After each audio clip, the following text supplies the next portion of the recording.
Hello and welcome to our Grow Cedar Valley webinar today on poll workers recruiting for Blackhawk County and an update on the voting for Blackhawk County.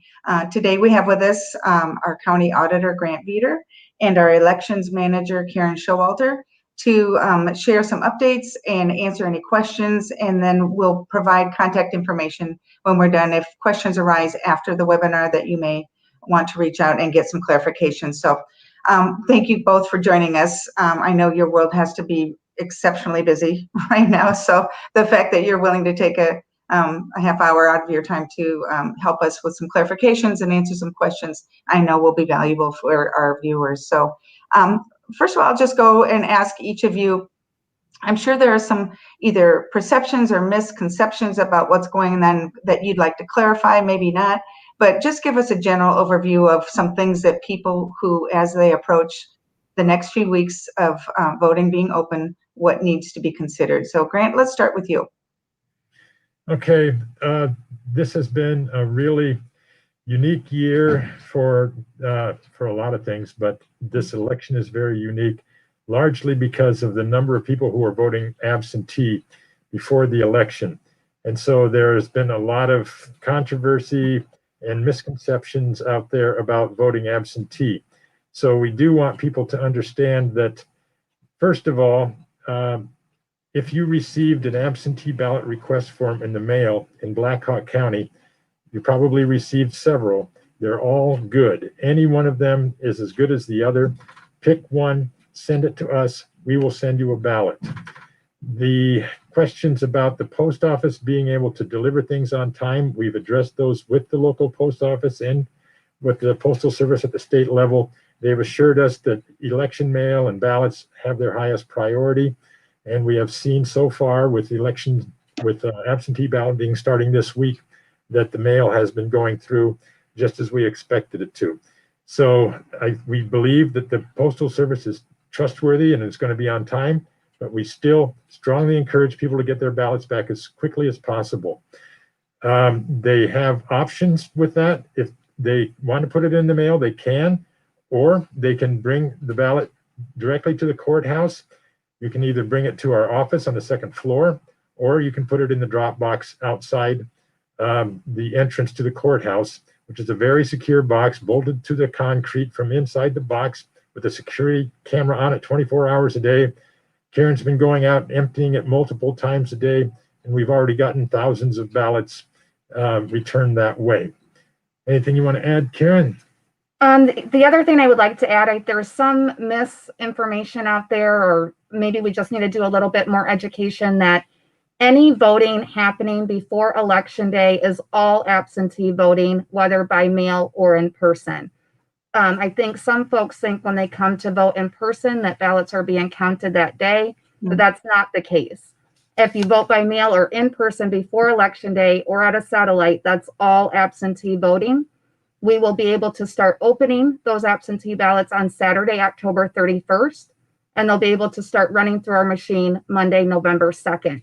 And that is all done by a board, our absentee board, that's made up of both Democrats and Republicans. Our office does not open and count any ballots. That's all done by registered voters within the community. And let me also follow up on that. Excuse me. There have been some questions about, there's an old rumor that's been around for years that absentee ballots are only counted if the race is close or somebody decides that they should be counted. Those ballots are handled like any other ballot. And in fact, as Karen said, we're going to start processing them the day before the election. And so our goal is to have all of those counted by the time the polls close on Election Day. And typically, the first results that we put out to the public after the polls close are the absentee votes. So those votes are counted just alongside all the other votes, and in fact are available usually earlier than the rest of the votes from the precincts. There was another misconception that I'm sorry, it escapes me now. Maybe I'll think of it later. Well, I did want to clarify quickly. So I know I've heard, and I believe it's accurate, that if you vote early and your ballot does arrive and you've either not signed the envelope or there's something that has disqualified your ballot, there is still time to connect and cast an accurate ballot. Is that correct? Yes, and we will let you know. So we received in over 4,000 ballots and back in the mail today. So we're going through those, and I've already seen a couple without a signature. We will be contacting you and letting you know that that ballot is missing the signature and giving you your options for coming in and signing that ballot. So if you don't hear from us, your ballot is just fine. But if something is wrong with that ballot, we will be contacting you so that you can cure that. Also, Go ahead. I just want to add too, so ballots coming in today and all the way through election day, those ballots, even though we can't start opening them until Saturday, October 31st, I just want to assure folks that those are being locked in a vault that only Grant and I have access to. So just want to make sure that voters know that we're handling those with care and they're locked and secured. And just for people, if they're making preparations, if you mail in your ballot, it is a postage paid envelope, so they don't have to try to figure out what the postage is and how much it weighs and that kind of thing. It's all ready to go, correct? Yeah, very good. One of the other questions has been, okay, what if I just realize I haven't voted or I haven't registered, excuse me, how do you, from this day moving forward, do you register so that you can vote? Right. You can do a couple things. You can go online and register to vote online at sos.iowa.gov.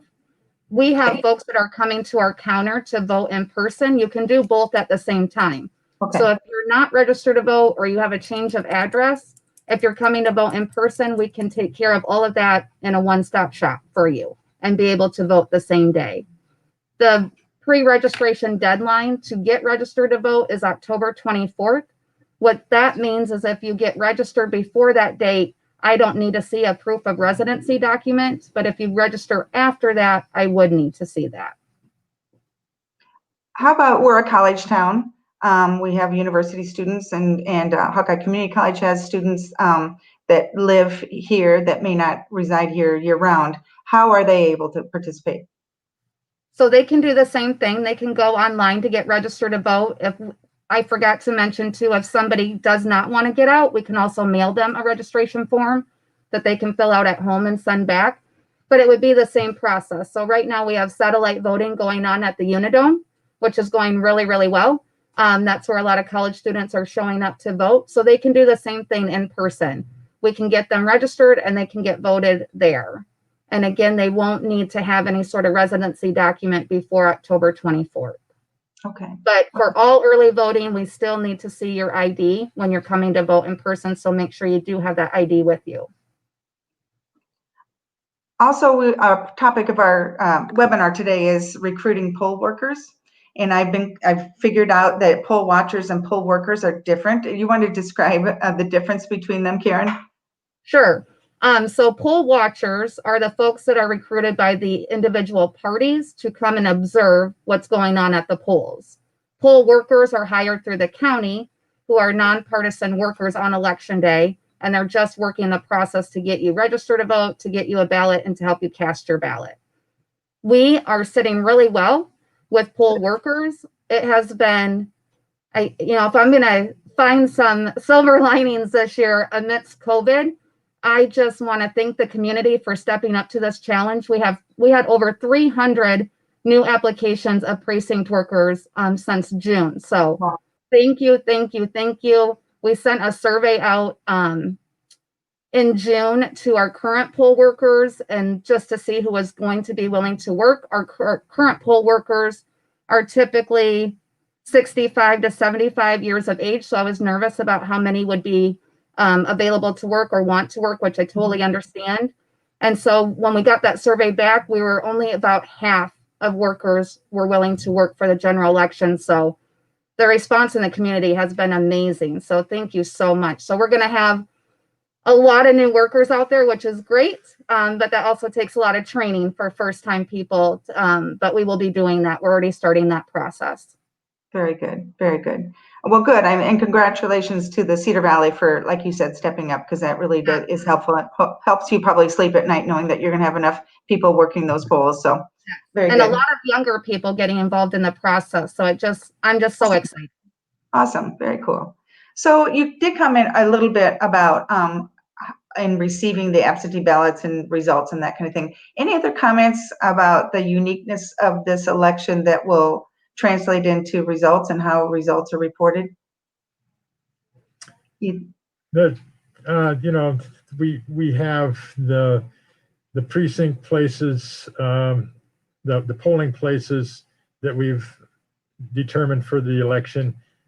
We have a reduced number because of the limitations we have with facilities, some of them not wanting to be used for voting places, and the understanding that we would have to get more newer precinct workers. And so we have 62 precincts in the county. Normally we use 58 polling places. For this election, we'll be using 43. So there will be precincts that will be combined, but the polling places that we're combining are places where there's room for people to be socially distant.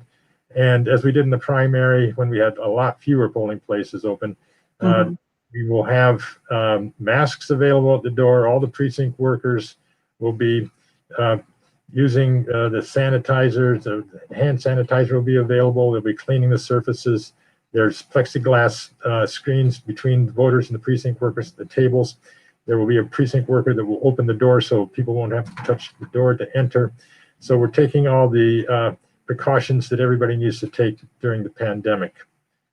Wow, good. That's good to know. I didn't realize all of those extra measures it makes sense, but I hadn't really thought that far ahead about it. So thanks for pointing that out. Could I go back to one other thing when we were talking about the absentee ballots? Yes. And sending them back and having concerns about how they're being handled.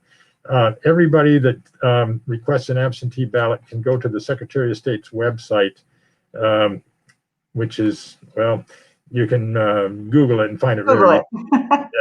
And there's a feature on there called Track Your Absentee Ballot.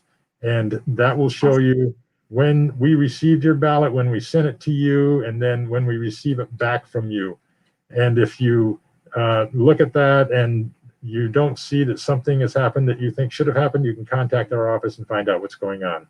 About how many days after you've sent it in would you expect that to be posted on the state website? Pretty quickly. Now, okay. We sent out all the ballots on Monday. We had over 29,000, and sorry, Karen's going to have to go deal with a customer, I guess. That's good. Anyway, we sent out over 29,000 absentee ballots, and as Karen said, today's Thursday. We sent them out on Monday. We received, what'd you say, about 4,000 in the mail today? Yes. So we had sent out about 28,000, and we just started receiving them in yesterday, which is a pretty quick turnaround. Again, if people have concerns about the mail, I'm not seeing a concern about the mail. Those all landed in people's mailboxes on Tuesday. We already started receiving some back on Tuesday through our Dropbox, and certainly yesterday. So we have yet to go through all the mail coming in today. We're still processing that, but I would say easily we have between the two almost 6,000 of those back in. Awesome. Yeah.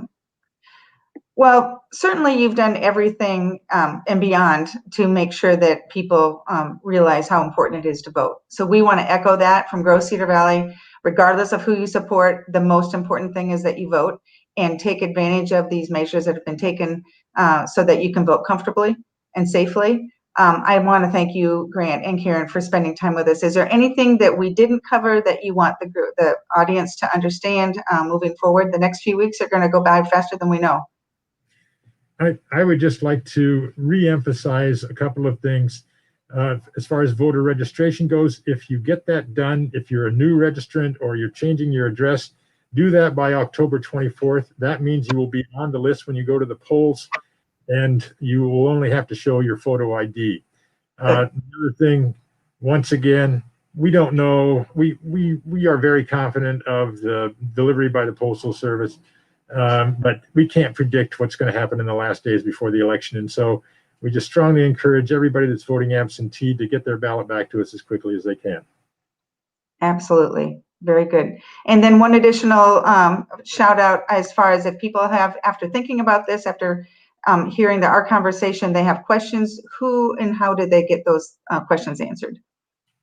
I would encourage anybody, if they have any questions at all, we look forward to the opportunity to do more education with voters. So any question you have at all, please call our elections office at 319-833-3007. Very good.